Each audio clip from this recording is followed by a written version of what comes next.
Do you know something? I look through my sub box and I look on Twitter and I look all over social media. In fact, I don't really look for it even, to be honest with you. It just sort of approaches me and it kind of lands on my lap. And it's generally content talking about how Call of Duty's dead. If you look at Thunderstruck Gaming, a lot of the videos that people post on there is, what killed Call of Duty? When did Call of Duty start dying? How is Call of Duty going to revive itself? And, not only that, people legitimately throw up content talking about their frustrations. People genuinely want to get the things out, get all the cards out on the table and talk about why they're annoyed that Call of Duty's dying or dead or however you want to put it. I know people say it's not dead, it never will be dead, but it's on a decline. It's not as popular as it used to be, and there are reasons for that. And basically I was thinking, where did it ever go wrong and how did it go wrong? And I think if I sort of cast my mind back correctly, I can say that it possibly went wrong around about Black Ops 2. Now, I sort of took it back to Advanced Warfare, to be honest with you, but I do have to look a little bit further back and say, no, it was definitely Black Ops 2 where the decline kicked in. And even though I like Black Ops 2 and many people liked it, Black Ops 2 was one of those games where you either really didn't like it or you loved it, I don't think there was any kind of in between. Most people would say, I can give or take it. You either really liked it or you just didn't like it at all. It wasn't for you. It wasn't your bag, baby.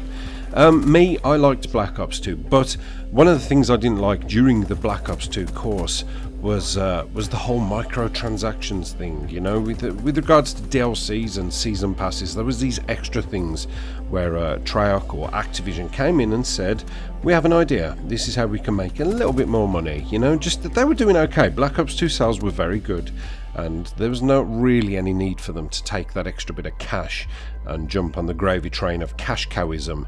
But they did. They made a business decision. Somebody sat there and one guy said to another, I have an idea. I have a dream that one day somebody will be running around with not just a gold camo or a diamond camo, because that doesn't feel like it's going to be enough to me.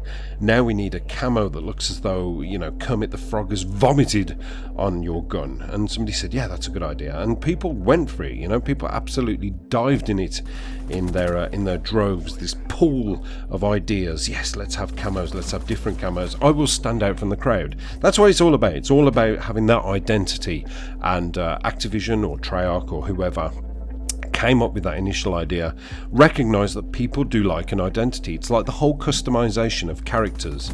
I like customizing my character. I'm a sucker for this. If I start a game off and it says, what kind of features would you like? I'll look at it and I'll go, I want a bit of stubble. I want a bit of beard. I want to have that rough look. I don't want a smooth shave.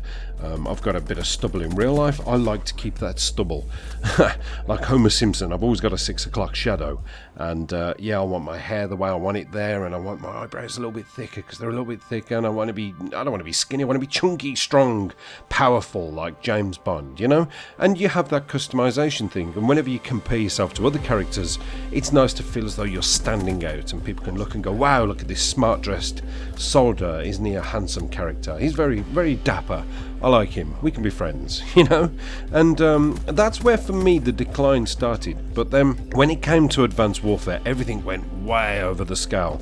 And unfortunately, respect, I suppose, for Sledgehammer for trying to bring something different to the table. And they brought in the whole supply drop thing.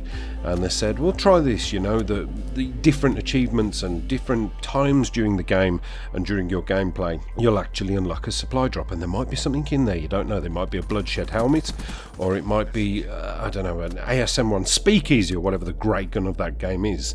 And that, for me, is where the ideas really started to kind of come in.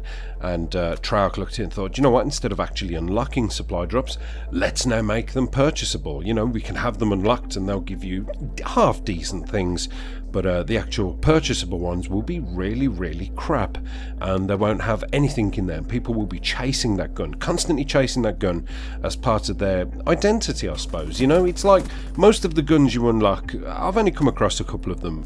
Is it the MX Garand or something, and some people, I think that's a kind of acquired taste gun.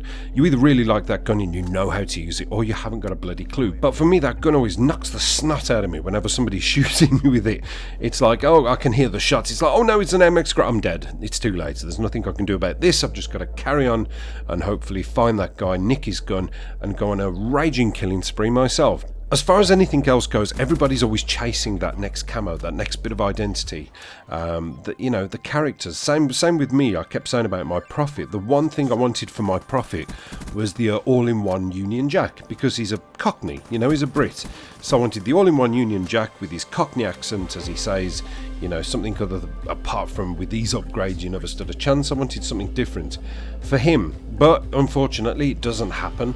And occasionally, I will be completely honest with you, I am a human being.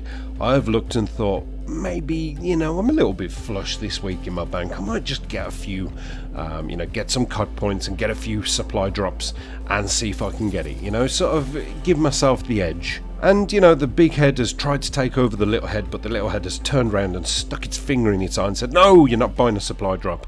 That is wrong. That is absolutely wrong. It gives out the wrong message, and it's completely against everything you stand for. But people do. People continue to, and again, I don't want to keep going on about it, but unfortunately other channels expose the whole supply drop thing with arrows pointing to unlockable things, red arrows everywhere. What the fucking hell's all that about, the red arrows? Well, why is that new clickbait thing so popular? Here, have a whole channel with red arrows in my thumbnails. Weird. But yeah, people do supply drops with a red arrow saying, oh, unlock, oh my god, OMG, and then a shocked face. And people fall for it and then go, I want in on this. That for me is where Call of Duty has really started to decline, and I'm wondering what is Infinite Warfare going to bring to the table. Is it going to be supply drops again? Will they throw in supply drops in COD 4 Remastered? Oh no, they can't do it. They can't do it. If they bring supply drops to COD 4 Remastered, I will drive to wherever Activision's place is, and I will, I don't know, set a brown paper bag full of dog turds on fire, throw it on their step, and await as whoever the head of Infinity Wards is comes out and says, oh no, a bag on fire.